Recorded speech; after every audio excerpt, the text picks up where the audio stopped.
こんにちは、ミッキーです。今回は2025年秋最新レポート横浜カフェ独占です。2025年の秋、横浜駅周辺に新しいカフェの風が吹いています。素材の個性を引き出すベーカリー、紅茶の香りが漂うティールーム、アパレルとコーヒーが融合した話題の新業態まで、2025年以降に誕生した店舗を中心に新しい感性に満ちたお店ばかり。駅直結の新施設や再開発エリアが続々と整備され、カフェを巡るだけでも横浜の今を感じられる季節がやってきました。東京にはない様々な魅力を携えて登場していますので、ぜひ今回の動画を参考にしつつ、横浜でのカフェ体験を充実させていただければと思います。このチャンネルではカフェ巡りなど日常を少し豊かにする情報をお届けします。少しでも応援してくださる方はチャンネル登録をして次の動画も見逃さないでください。ちなみに今回ご紹介するお店の Google マップ位置情報は本動画の概要欄から確認することができますので、実際にお店に訪問する際の参考としてご活用ください。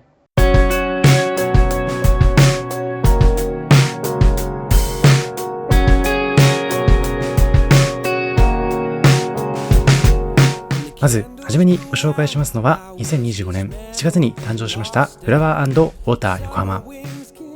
こちらは中目黒や虎ノ門ヒルズで人気を集めるベーカリーレストランです。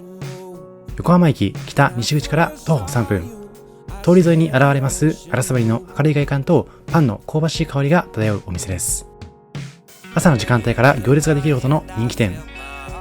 焼きたてのパンを求める人々が次々と訪れます。私も平日の朝に訪れてるんですけども、それでも行列ができていました。ブランチの時間帯は9時半から。9時半のオープンの時間にはすでに列ができていますので、1巡目に入り込めるようにギリギリまたは少し前に訪れるのがおすすめです。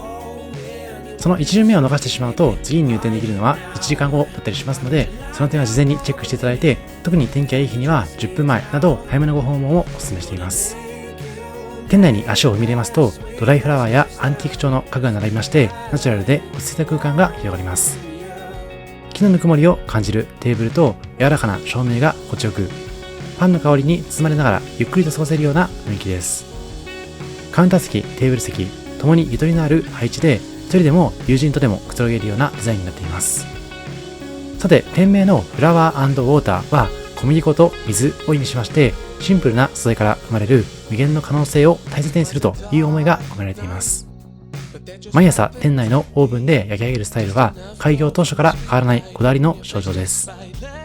さて、このお店の中心にありますのは焼きたての自家製パン。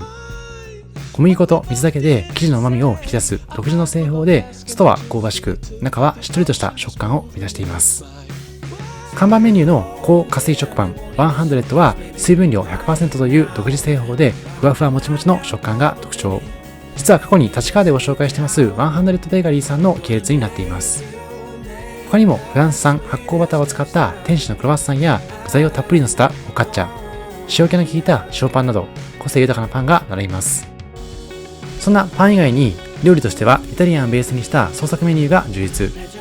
前菜やスープ、パスタなどパンとの相性を計算して作られていまして、朝から夜まで時間帯に応じたメニュー構成で提供されます。そして最も人気なのは午前9時半から14時まで提供されますブランチセット。パンを主役に添えた贅沢なブランチコースです。ご覧のようにこの日に焼かれた様々なパンの種類から4種類をセレクトしていただくことができます。セットの値段は1800円。スープ、サラダ、ドルチェのいずれから1つをセレクトして、この4種類のパンと、そしてフリーフローを一緒にいただくことができます。スープの中にはゴロッとトウモロコシが入っている季節のスープでいただくことができました。さて、ティーフリーに関しましてはジューシーピーチ、そして食前にはロイヤルミルクティーをいただいています。今回私はあまり訪問時間長くなかったので1杯程度だったんですけども、長い時間いることで紅茶をいただくことができます。そしてこんなオイルを注ぎながらパンの味わいも様々楽しんでほしいです。さて、いただいたのは焼きたてのパン。先ほどご紹介したように大きなトレイに数種類のパンを乗せたスタッフさんが席を回ってくれまして、一つ一つ丁寧に紹介してくれます。今回は秋の味覚があふれるマフィンだったりとかカレーパン、キノコのフォカッチャ、あとは高加水食パン100のクリア味をいただいています。パンはセレクトした後温め直してくれるような配慮もとても素敵です。パンの量も多いので、最後お腹いっぱいになってしまった場合にはテイクアウト用の袋もありますので、ブランチの後のお茶タイムにいただくのもおすすめです。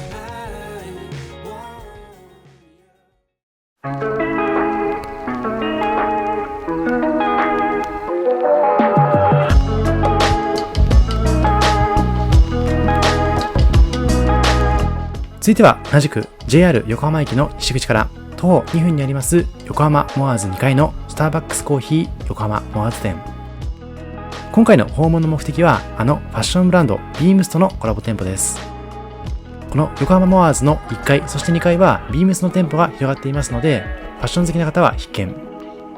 そしてその中に溶け込むように配置されていますスターバックスコーヒーもおすすめです。2024年にリニューアルオープンしたこの店舗は日本を代表するファッションブランドビームスとのコラボレーションによって誕生。テーマはビームスが考えるスターバックスの新しいライフスタイルです。コーヒー文化とファッション文化の融合を試みた新しい形のカルチャースポット。スターバックスとビームスはどちらも日常を少し豊かにするライフスタイルを提案してきたブランド。これまでにも企業との協業を重ねてきた両社が今回は日常と感性をつなぐ場を形にしています。いずれのアイテムに関しましてもファッション性がとても高く、普段使いもできるようなファッションアイテムばかり。特にあまり横浜に来ることがない方に関しましてはお土産に購入するのもおすすめです。普通の店舗には溢れてないようなアイテムだからこそ、より友人の目を引くかもしれません。そしてスウェットやロング T シャツ、靴下など日常使いを意識したようなアイテムの数々だからこそ購入もしやすいです。スターバックスが培ってきた第3の場所、サードプレイスという概念にビームスが得意とする遊び心とクリエイティブな視点を掛け合わせたのがこの横浜モアーズ店です。このコラボは単なるデザイン監修ではなく、都市生活者が自然体で過ごせる居場所とは何かを両ブランドが本気で考え抜いた共同プロジェクト。若者文化が根付く横浜という街を舞台にファッションとカフェのカルチャーが溶け合う新しいライフスタイルを提案しています。私は東京在住なので横浜行くこともそんなに多くはないんですけれども、むしろ羨ましくなるようなそんなコンセプトのショップでした。さて、もちろんスターバックスの店舗も過ごしやすい空間。一歩足を踏み入れますと、開放感のある大きなガラス扉と明るい木目調の壁面。ナチュラルながらも都会的なムードを感じます。深いグリーンのソファーや革張りのチェア、そして窓を彩る緑や黄色のレースのベールはビームスのショップにも通じるような上質でリラックスした空間を演出しています。壁面にはアートワークや限定アイテムが展示されまして、まるでファッションギャラリーのようにもなっています。また、スターバックスのコーヒーをテイクアウトしていただいて、エスカレーター付近にもこういった軽くお茶をできるようなスペースもありますので、様々な楽しみ方ができるというところもおすすめな店舗です。もちろんこのスターバックスのコラボショップだけではなくて、1階2階のビームスの店舗にも様々なファッションアイテムがありますので、ファッション好きな方はぜひ限定商品を探していただきつつ、その空間を楽しんでみてほしいです。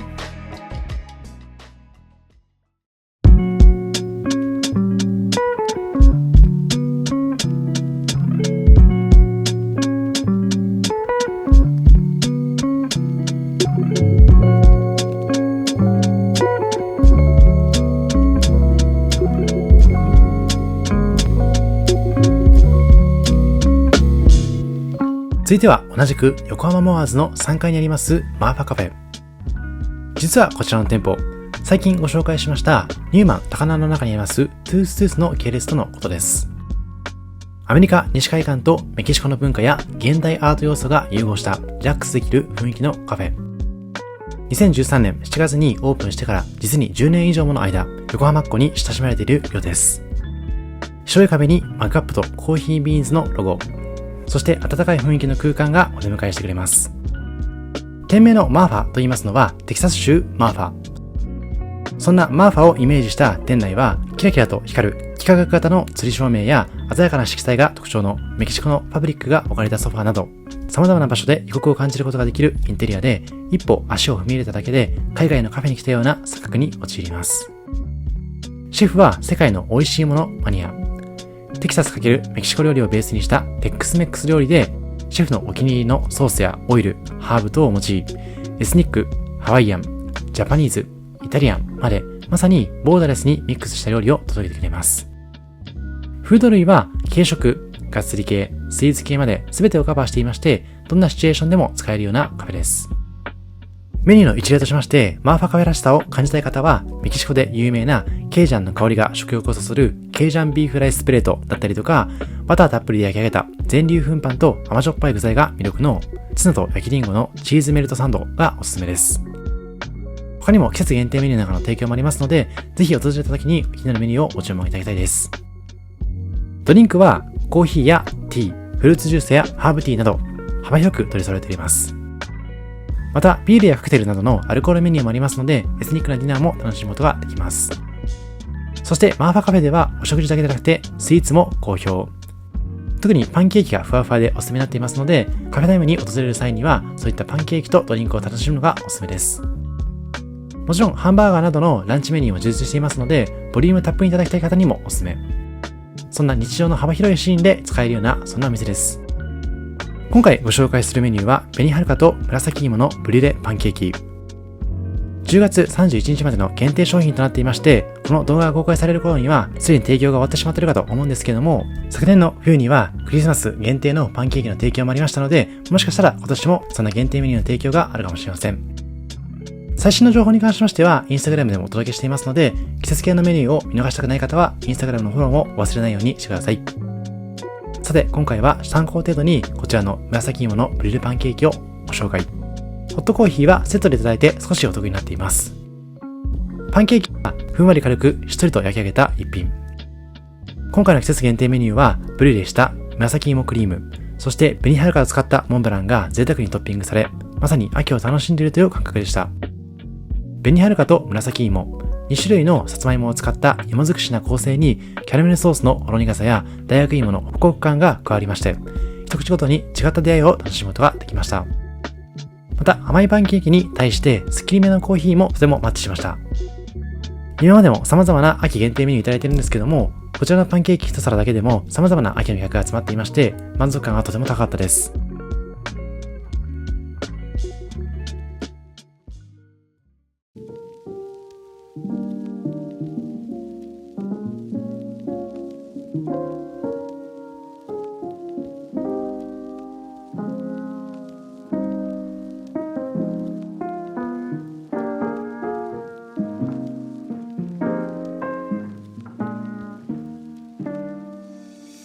続いてご紹介しますのは、横浜駅直結のニューマン横浜2階に2025年4月にオープンしましたスミスティーメーカー横浜。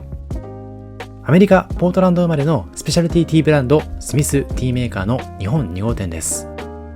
こだわり抜いたティーと職人技が交差する空間。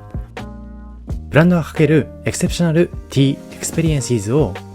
横浜の地で体験できる新しいティースポットです。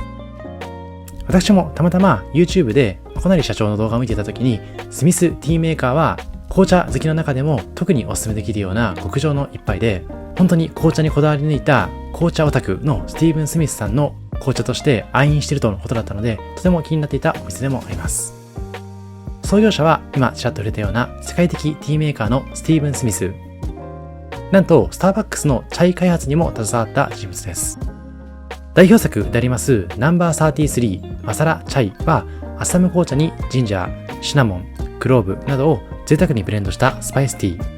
横浜店ではこのチャイを中心に伝統と革新を融合させたカフェメニューを展開。ティーズオンタップと言いますナイトラチャイなど新感覚のティー体験も楽しめます。ご覧のように店内のリテールエリアには紅茶、緑茶、ハーブティーなど約30種類が陳列。すべての茶葉の香りを実際に確かめることもできますので、その紅茶の茶葉の香りも実際に体験してみてほしいです。また、専門スタッフさんによります紅茶診断も実施。まさに紅茶好き必見、自分好みの一杯を見つける楽しみがあります。五感でティーの奥深さを味わえる、特別なひとときを過ごせる、そんな空間になっています。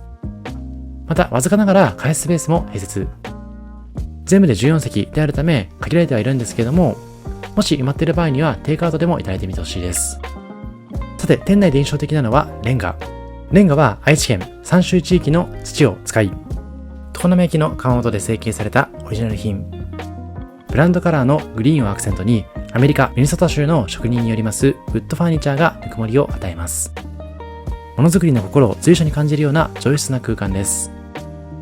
また、こちら横浜店限定メニューとしましては、今回紅茶と一緒にいただきましたマサラチャイチーズケーキだったりとか、アメリカ直伝のグラノーラ&グリークヨーグルトなど、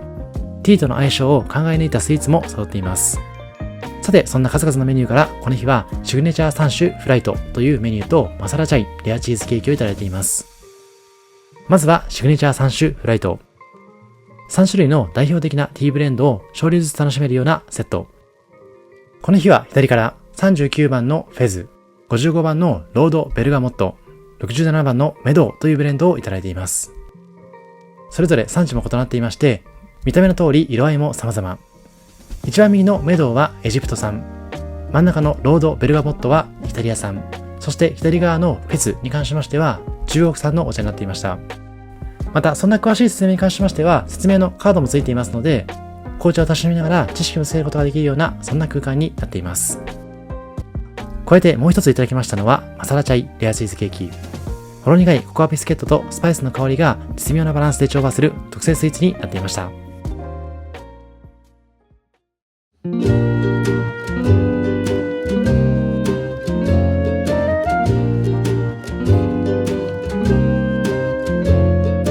続いては2025年1月に中華街エリアの近く石川町に誕生しましたカフェシトカ。実はこちら2019年にオープンしているお店が移転してこちらの山下町に誕生した店舗です。移転の際には大工さんや知人に協力を仰ぎながらも床から壁に至るまで DIY で仕上げたとのこだわりっぷりです。そんな小道具やアンティークを取り入れたナチュラルな内装をぜひ楽しんでほしいです。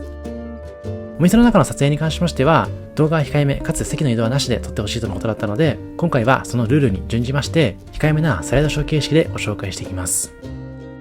優しい雰囲気を醸し出しながら思いを込めて作り上げられた店舗は古民家で営業していた時の木の温かみを大切にしながら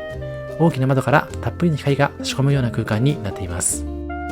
長年通ってくれたお客さんが変わらず訪れられる距離にしたかったという思いから中華街近くの現在の場所を選んだとのことです。そんなシトカさんでは自家製スイーツが人気。特に人気なのはケーキプレートとのことです。この日はブルーベリーチーズケーキをいただいています。加えていただきましたのはスパイスドチャイ、そしてスパイスクマクッキーもいただいています。スパイスドチャイはスパイスをじっくりと煮出しミルクでまろやかに仕上げた一杯。甘さは控えめで飲むほどに体の奥にスパイスが染み込むような心地よさがあってこれからの季節にぴったりです。そしてブルーベリーチーズケーキはしっとり濃厚なベイクドチーズにブルーベリーをたっぷりと、コクと酸味のバランスが良くて後味は軽やかでした。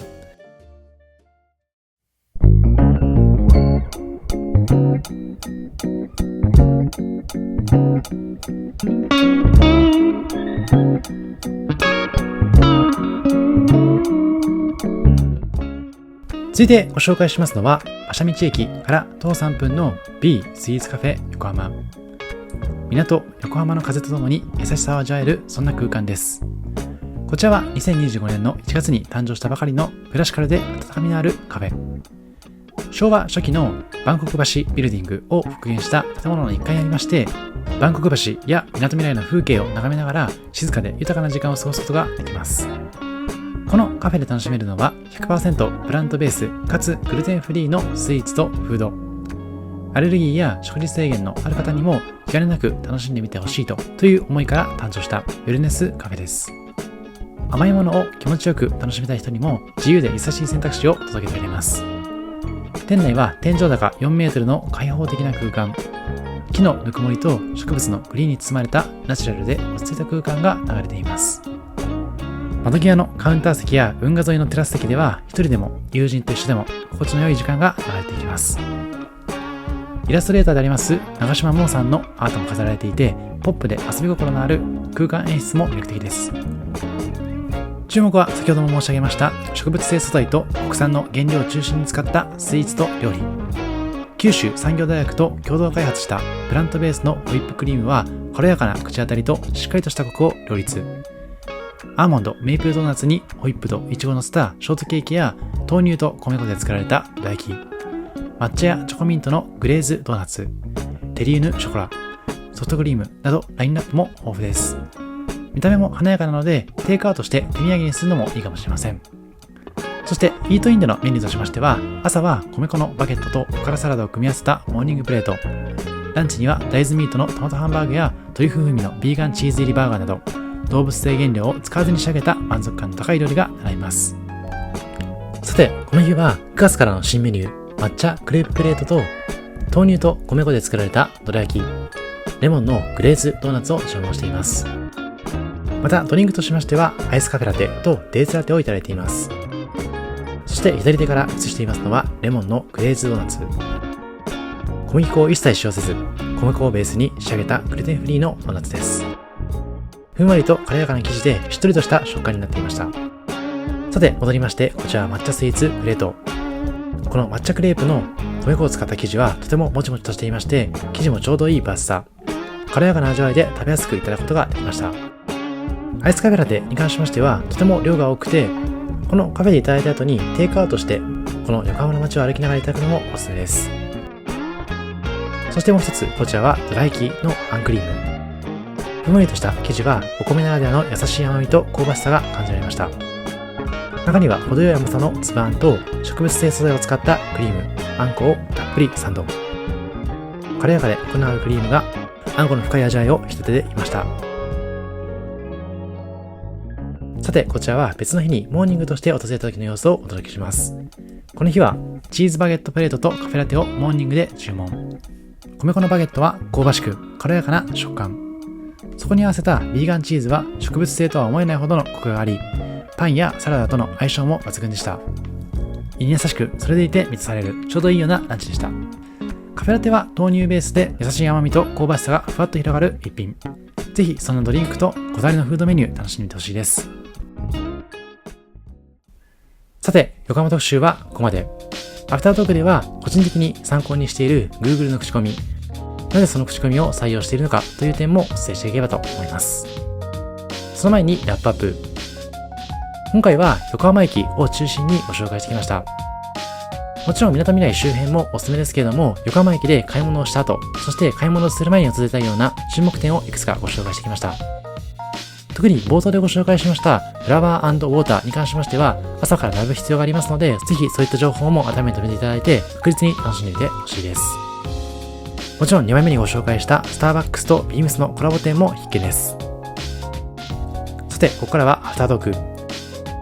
口コミで Google を参考にする理由についてお伝えしていきます。個人的には Google の口コミだったりとか Instagram の投稿を参考にしてお店選びしてるんですけども、なぜ Google を参考にしているかと言いますと、Google はいい評価も悪い評価もありますし、お店の方がいい評価をつけるように誘導することもあります。ただ、あくまでも中立な立場でありますので、Google の口コミは消されることなく残ってしまうことが多いです。確かに陰謀論なんかもあるんですけども、企業が外資ということもありまして、日本の飲食店に関しましては結構中立なのかなと感じています。なぜそういうかと言いますと、実は食べログに関しましてはお店との契約で悪い口コミを削除することができるような契約もできるようです。実際に食べログであまりいい経験をしなかったという口コミを書いたところ、その投稿が反映されるどころか消されてしまうようなケースも散見されますので、個人的にはあまり信用してないです。実際に私もカフェ巡りだったりとかレストラン巡りをする初期の頃は食べログも参考にしてたんですけども、百名店に選ばれていてもあまりお勧めできるような店舗も結構ありましたし、食べログに書かれている印象と実際の訪問の印象が全く異なっていることも結構多いので、最近はほとんど使っていません。ただ予約の機能が多かったりとか、まだ日本人は食べログを結構重要視していることもありますので、どうしても見逃すことができないという実情もあります。なので、程よい距離感をつかみつつ、食べログも参考にしつつ、基本的には Google の口コミを参考にしています。